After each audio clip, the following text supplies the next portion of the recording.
आज मैं आप लोगों को महाभारत की एक ऐसी कहानी सुनाऊंगी जिसे सुनकर आप लोगों का रोम रोम सिहर उठेगा। इस पूरी कहानी को जानने के लिए वीडियो में अंत तक जरूर बने रहिएगा। तो आइए जानते हैं इस कहानी को।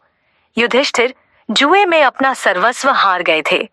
छल पूर्वक शकुनी ने उनका समस्त वैभव जीत लिया था। अपने भाइयों को, अपने को और रानी द्रौपदी को भी बारी बारी से युधिष्ठिर ने दांव पर रखा। जुआरी की दुराशा उसे बुरी तरह ठगती रहती है। कदाचित अब की बार सफलता मिले, किंतु युधिष्ठिर प्रत्येक दांव हारते गए।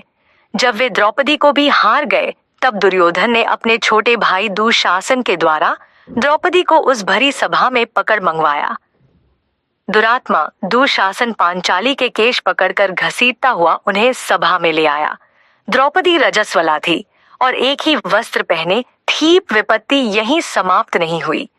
दुर्योधन ने अपनी जांघ खोलकर दिखाते हुए कहा, दुशासन, इस कौरवों की दासी को नंगा करके यहाँ बैठा दो। सभा भरी थी। वहां धृतराष्ट्र थे, पितामह थे, द्रोणाचार्य थे, थी सैकड़ों सभासद थे, वयोवृद्ध विद्वान थे, शूरवीर थे और सम्मानित पुरुष भी थे।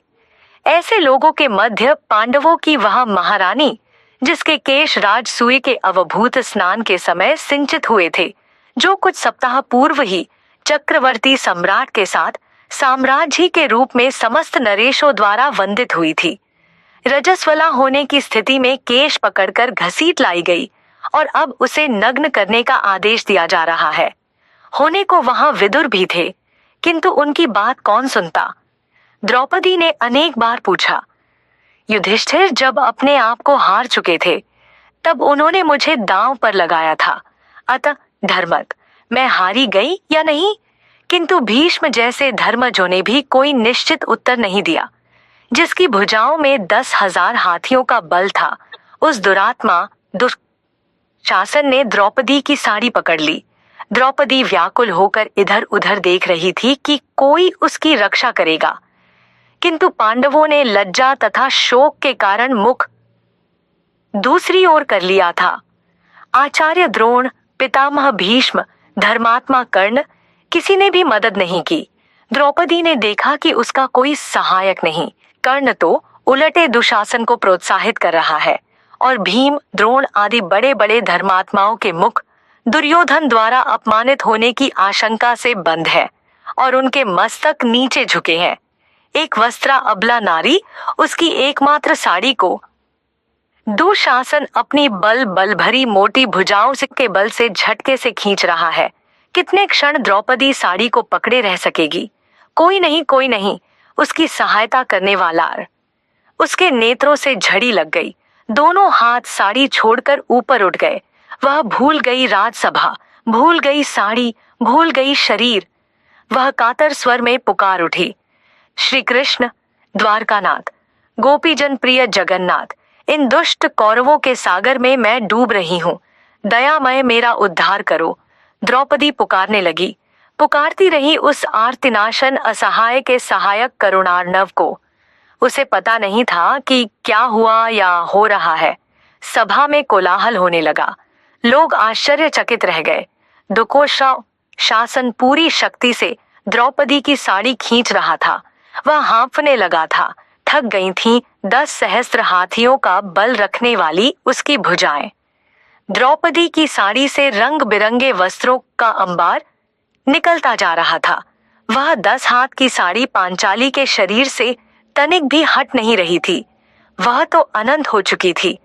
दयामय द्वारकानाथ रजस्वला नारी के उस अपवित्र वस्त्र में ही प्रविष्ट हो गए थे। आज उन्होंने वस्त्रावतार धारण कर लिया था और अब उनके अनंता का ओर छोर कोई कैसे पा सकता था। विदुर, यह कोलाहल कैसा है? अंधे राजा धृतराष्ट्र ने घबराकर पूछा। महात्मा विदुर ने बताया, दुकोशेगी शासन द्रौपदी की साड़ी खींचते खींचते थक चुका है। वस्त्रों का ढेर लग गया है। आश्चर्यचकित सभासदों का यह कोलाहल है। साथ ही आपकी यज्ञशाल में श्रृंगाल घुस आए हैं और रो रहे हैं। दूसरे भी बहुत से अपशकुन हो रहे हैं। द्रौपदी सर्वेश्वर श्री कृष्ण को पुकारने में तन्मय हो रही है। उन सर्वसमर्थ ने अभी तो उनकी साड़ी बढ़ा दी है, किंतु यदि शीघ्र पांचाली को प्रसन्न नहीं करते तो श्री कृष्ण का महाचक्र कब प्रकट होकर एक क्षण में आपके पुत्रों को नष्ट कर देगा, यह कोई नहीं कह सकता। आपके सभासद तो भय व्याकुल होकर कोलाहल करते हुए दुर्योधन की जो निंदा कर रहे हैं उसे आप सुन ही रहे हैं। धृतराष्ट्र को भय लगा। उन्होंने दुर्योधन को फटकारा। दुशासन ने द्रौपदी की साड़ी छोड़ दी और चुपचाप अपने आसन पर बैठ गया।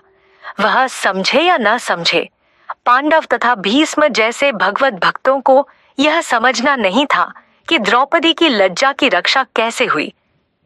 अगर आपको यह कथा अच्छी लगी तो वीडियो को लाइक करें। अपने विचार कमेंट में बताएं और ऐसे ही और भी पौराणिक रहस्यों को सुनने के लिए चैनल को सब्सक्राइब करना न भूलें।